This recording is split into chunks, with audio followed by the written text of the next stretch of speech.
programa Sul de Minas em Foco agora vai falar de um tema muito interessante. Acho que a gente nunca abordou esse tema aqui no nosso programa, que é união estável, namoro qualificado. Quem está no ar aqui para conversar com a gente é a doutora Amaury Ludovico, Amaury Ludovico dos Santos, advogado previdenciário, e também o doutor Ricardo Alves de Lima, que é professor e também advogado, né? Os dois são professores e hoje vão estar falando conosco desse tema que a gente vai abordar aqui no nosso programa. Doutora Amaury, primeiramente quero agradecer a sua presença, doutor Ricardo também agradecer a presença aqui no programa Sul de Minas em Foco, para a gente bater um bate-papo bem tranquilo aí, bem bacana sobre esse tema, união estável e namoro qualificado. Doutora Amaury, que tema é esse que o telespectador vai ficar por dentro hoje aqui do nosso programa? Boa noite, Lucas. Boa noite, Ricardo. É um prazer imenso novamente estar aqui no seu programa para tratar de um tema extremamente importante para toda a nossa sociedade. São temas diretamente ligados ao nosso direito previdenciário, principalmente ao principal benefício da Previdência Social, que é o benefício de pensão por morte. Muitas vezes, o segurado teve uma contribuição pequena, trabalhou aí pouco tempo, veio a óbito, e desse óbito gera um benefício de pensão por morte para os seus dependentes. Então, com relação a essa questão da comprovação da dependência, hoje o nosso professor da Faculdade de Direito Sul de Minas, o doutor Ricardo, ele vai nos explicar como funciona essa parte como que a Previdência, como que o direito civil analisam a questão de união estável e também do namoro qualificado.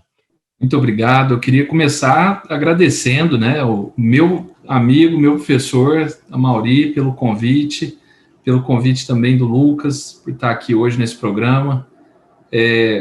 Os dois são referências nas suas áreas, né, o Lucas na comunicação e o professor Amaury na advocacia, na docência, então fico muito honrado de estar aqui ao lado de vocês hoje, e falando de um tema que é muito caro para mim, é o tema que eu trabalho na minha advocacia, que é o direito de família, e aqui especificamente tratando de um ponto em que toca outra área do direito, que é o direito previdenciário, né, num momento delicado da vida da família, né, como meu professor Amaury Ludovico falou para vocês.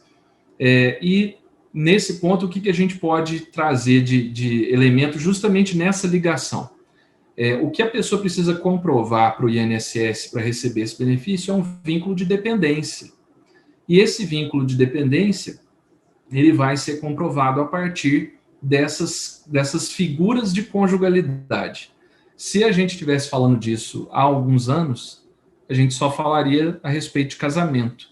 Mas desde 1988, que é o ano da nossa Constituição, o direito ele reconhece efeitos jurídicos à união de fato, né? A união daquelas duas pessoas que vivem juntas, têm filhos, têm família, mas não se casaram. Então, a Constituição de 88, ao reconhecer esses efeitos, ela passou a tratar essa figura da união de fato como união estável. Então, é interessante a gente entender esse conceito, né? Porque às vezes as pessoas elas pensam assim, nossa, mas isso que eu tenho já é uma união estável ou eu estou só namorando? Né? Ou morar junto já é união estável? Ou outra muito típica. Depois de 2 anos morando junto, que se caracteriza uma união estável, mas olha só que interessante, o termo de união estável reflete justamente a estabilização jurídica dessa união de fato. E para a gente enxergar essa estabilização jurídica, a gente usa os requisitos que o Código Civil traz a respeito desse tema. É uma união pública, então se ela é pública, ela está socialmente estabilizada, né? Ou seja, não é nada secreto, não é nada escondido, como se fosse uma relação de 2 amantes, assim, né? É uma relação pública. Ela é contínua e duradoura, ou seja, além de se estabilizar socialmente, ela se estabiliza também no tempo. Não é uma coisa que vai e volta, ou que dura só um pouco de tempo, ela é duradoura e contínua. E assim, duradoura e contínua também não traz nenhum tempo, nenhum prazo específico, né? Então basta ser duradoura e contínua, não tem 2 anos, não tem 1 ano, nada. E aí vem o principal elemento, que é a estabilização afetiva, que é a intenção de constituir família. Então, aí os elementos: união pública, contínua, duradoura, de duas pessoas com a intenção de constituir família. Né? Até há pouco tempo atrás também nós falávamos de união de homem e mulher com a intenção de constituir família, mas com as decisões recentes do Supremo, que equipararam a união de pessoas do mesmo gênero à união de pessoas de gêneros diferentes, nós adaptamos o conceito, né, para trazer dessa forma, união de duas pessoas com intenção de constituir família. Então, nessa intenção de constituir família, que surge a diferença principal entre a união estável e essa figura que acaba acontecendo muito socialmente hoje em dia, que passou a ser chamada de namoro qualificado. Então, namoro é uma relação, né, de duas pessoas que estão se conhecendo, né, Lucas? Pessoas... Ô, doutor Ricardo, só aproveitando esse namoro qualificado, união estável, por exemplo, a pessoa, ela namora aí, tá namorando, e vamos dar um exemplo, 5 anos com a mesma pessoa, e elas resolvem morar juntas. Aí isso já acaba sendo uma união estável, mesmo elas não confirmando o namoro? Perfeito, pergunta excelente. Por quê? Será que isso vai refletir uma união estável simplesmente por essa exteriorização de morarem juntas? A gente não pode esquecer que a união estável tem esse componente da intenção de constituir família. Então, qual é a intenção dessas pessoas ao morarem juntas? Será que é simplesmente dividir despesas? Então, vamos imaginar, um casal de namorados, eles fazem faculdade fora, ele mora com amigos dele, aquela bagunça, ela mora com amigas dela, aquela bagunça, os dois se dão bem, as famílias se dão bem, eles chegam num consenso assim, olha, a gente está gastando para manter vocês nessas repúblicas, não estão com boa qualidade de vida, vocês vão ficar bem melhores juntos, morando de forma mais organizada, por exemplo, mais tranquila, então passam a morar juntos. Nesse caso, observe que a intenção é divisão de despesas, não houve intenção de constituir família. E o que caracteriza a união estável é a constituição de família. Então, o que qualifica um namoro? Namoro é só duas pessoas que estão se relacionando ali de maneira estável para se conhecerem, para as famílias se conhecerem, para ver se a relação vai evoluir, né? Mas o que qualifica esse namoro? Para ser namoro, não precisa morar junto. Se esses namorados moram juntos, o namoro está ganhando qualificadoras, né? Então, essas pessoas, para serem namoradas, elas precisam adquirir patrimônio juntas? Não precisam, mas podem. E isso vai qualificando o namoro. Muito comum também, a gente acaba vendo isso hoje em dia.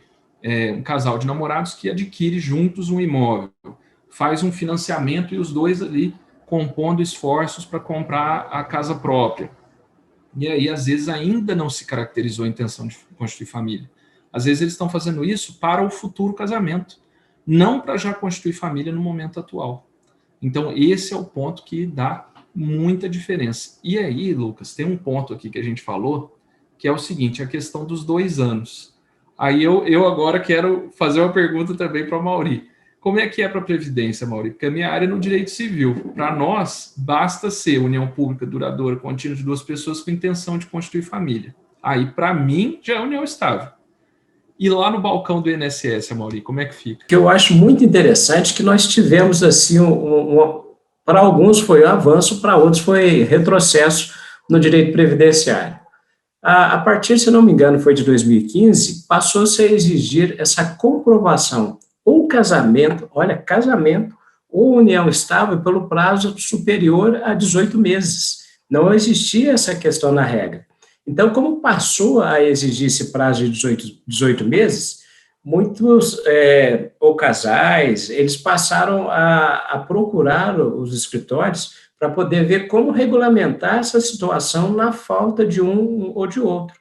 Então, ficou consignado na legislação previdenciária esse prazo, porque, além desse prazo, nós tivemos outras alterações que foram significativas, porque, além disso, passou-se a estipular uma idade para os dependentes, e essa idade que é bem complicada, porque se for abaixo, por exemplo, de 21 anos, o benefício para essa companheira, ou outro nome, né, que a gente pode utilizar para essas uniões, pode ser pago somente 4 meses, e só vai ser um pagamento definitivo a partir que o dependente tenha mais de 45 anos. Então, para ser vitalício, só acima dessa idade. Então, olha, passou-se a estipular a comprovação da união estável ou casamento, passou-se a verificar uma idade, eu até brinco às vezes, falo, olha, você vai começar um relacionamento, olha qual que é a idade dessa pessoa, para ver se houver uma falta, quanto tempo você vai receber e se vai valer a pena ou não, tá certo? Então, doutor Maurício, então, essa... doutor Maurício, só aproveitando essa pergunta aí, essa resposta senhor, da idade, por exemplo, de repente tem um casal ali, a moça tem lá vamos supor, 25 anos e o rapaz tem 30 anos, de repente acontece um acidente de trânsito ou algum tipo de fatalidade e essa pessoa chega a morrer. Qual que seria o prazo dessa pessoa para receber essa pensão? Vamos chutar em um prazo aí máximo de 10 anos, porque antes era vitalício para qualquer idade, então faleceu, a partir dos 21 anos recebia para a vida toda. Mas só ocorreu essa mudança, se a gente for analisar as questões históricas, porque nós tivemos, no Brasil se resolve as coisas através de legislação, né? Não procura estudar as origens para poder ver como que pode solucionar. Porque nós tivemos um período onde se preocupava, até o tema que foi utilizado lá no Congresso foi a mão que segura o balão de oxigênio. Então, porque tinha várias pessoas com uma idade um pouco mais avançada, e essas pessoas, às vezes, acabavam tendo um relacionamento ou com uma cuidadora, ou com uma pessoa mais jovem. Então, aquela pessoa sentia dó e acabava deixando a pensão para essa. Então, foi daí que deixou de existir, inclusive, a pensão para o designado. Tem muita gente que pergunta, meu neto mora comigo, vou poder receber a pensão? Então, a legislação não acoberta mais essa questão. Então, essas mudanças que foram ocorrendo, por exemplo, muita gente pergunta até hoje se o estudante universitário pode receber até os 24 anos, a legislação também não agasalha essas questões. Então, voltando especificamente para o tema, é extremamente importante verificar o tempo necessário para o pagamento do benefício, lembrando que somente será vitalício a partir dos 45 anos de idade. Abaixo desse aí tem 10 anos, tem 20 anos, tem 4 meses. Doutor Ricardo, inclusive, eu vi uma questão prática que a companheira, tá certo? Levou a documentação junto ao INSS, o INSS interpretou que aqueles documentos não eram necessários e concedeu o benefício de pensão somente por 4 meses. E ela vem até hoje recebendo ligações de bancos, de financeiras, querendo passar o empréstimo, falando que ela está aposentada. Olha que situação. Se ela contrai algum desses empréstimos, como que ela vai pagar depois? Então, esses empréstimos consignados, essa grande dificuldade que existe. Então, é muito importante que as pessoas entendam que é necessário fazer uma boa prova. Nessa parte da boa prova, às vezes a gente vê lá conta corrente, na declaração do imposto de renda, mas outras provas podem ser produzidas, não é, doutor Ricardo? Exatamente. Até a gente, quando fala de provas, né, está falando de algo que está diretamente ligado à técnica de advocacia. Porque o que é prova? Prova é um capítulo no Código Civil que traz um monte de coisa. Então, a gente pode ter, num determinado processo, desde uma prova oral, né, oitiva de uma testemunha, o depoimento pessoal das partes envolvidas, provas técnicas, né, que são a atuação de peritos, de pessoas com expertise numa determinada área sobre um determinado tema, ou a prova que mais comumente é usada, sobretudo no campo administrativo, né, como, por exemplo, no INSS, que é a prova documental. Então, quais seriam essas provas documentais da existência de uma união estável? Para o direito civil, essas provas não iam precisar desse elemento de tempo, né? Não precisa ter mais de 18 meses para que o direito civil considere união estável. E quando eu falo direito civil, às vezes, Lucas, o pessoal de casa, né, fica com aquela dúvida. A gente está falando de um campo do direito que trata da consideração daquilo que é casamento, daquilo que é união estável, ou seja, em caso de dissolução, tem divisão de bens. A gente está falando de uma parte do direito que trata das sucessões, então, se uma pessoa falece, o outro tem direito à herança ou não. Então, para nós, no direito civil, não interessa. E serve como prova de união estável, entre os documentos possíveis, fotografias. Essa é uma prova documental muito utilizada na união estável. Então, você faz ali, às vezes, num processo, você não precisa levar um álbum de fotos de família, mas você consegue fazer uma linha do tempo ali, mostrar os filhos crescendo, o casal envelhecendo, etc. Residência em conjunto não é requisito da união estável, mas é um forte elemento de prova, né? Então, às vezes, os dois têm conta de telefone chegando naquele endereço, a conta de luz no nome dela, a de água no nome dele, por exemplo. Então, tudo isso vai fazendo prova da união estável. E aí chega numa situação assim: será que a dependência no meu plano de saúde configura prova de união estável? Configura. Mas as operadoras de plano de saúde exigem alguma documentação para essa inclusão. Justamente esse é o momento que faz com que muitas pessoas comecem a regulamentar a sua união estável, ou seja, eles procuram um cartório de notas, um tabelião de notas, para fazer uma escritura pública de união estável, que também pode ser chamado de contrato de convivência. Então, não, eu tenho união estável, eu tenho um papel que fala que eu tenho união estável. Tá vendo? Então, se essa pessoa leva um documento, uma escritura pública, é um documento com fé pública, né? Foi feito pelo tabelião de notas, esse seria um ótimo documento para apresentar para o INSS. Ou então, nas pessoas mais ligadas a uma vida religiosa, etc., elas dão mais importância para o casamento religioso do que para o casamento civil. E são realidades distintas. Então, às vezes, você é casado, se considera casado, mas a única certidão de casamento que você tem foi emitida pela sacristia, tá vendo? Então, pessoas que se casaram na igreja católica têm essa certidão, da mesma forma que tem de batistério, de crisma, tenha também uma certidão canônica de casamento. Essa também é uma prova de união estável para efeitos civis, porque civilmente essas pessoas não casaram, elas não foram no cartório casar, né? Então, também serviria como uma prova. E aí eu colocaria essas aqui como as principais. Mas eu acho, aí eu queria perguntar para o Mauri, para o advogado previdenciarista, deve ser muito mais fácil de lidar, muito mais tranquilo, quando existe a escritura pública de união estável, né, Mauri? Exatamente. Eu estava até imaginando agora, eu falei, de repente é mais interessante resolver primeiro essa parte documental para depois dar a entrada no benefício e fazer a juntada dessas provas. Porque o tempo que vai levar para julgar o benefício pode ser indeferido na primeira instância, depois ir para uma turma recursal, e pode levar anos para ser concedido. Então, se tiver essa possibilidade de regularizar essa documentação via cartório, ou mesmo através da justiça, vai facilitar ainda mais o pagamento da pensão. Tem aquelas questões de tempo, né, que a gente precisa analisar. Primeiro se falou num prazo máximo, antes não tinha um prazo para a gente requerer o benefício, tem um prazo de 10 anos para poder requerer o benefício, mas depois nós já tivemos uma redução para 180 meses.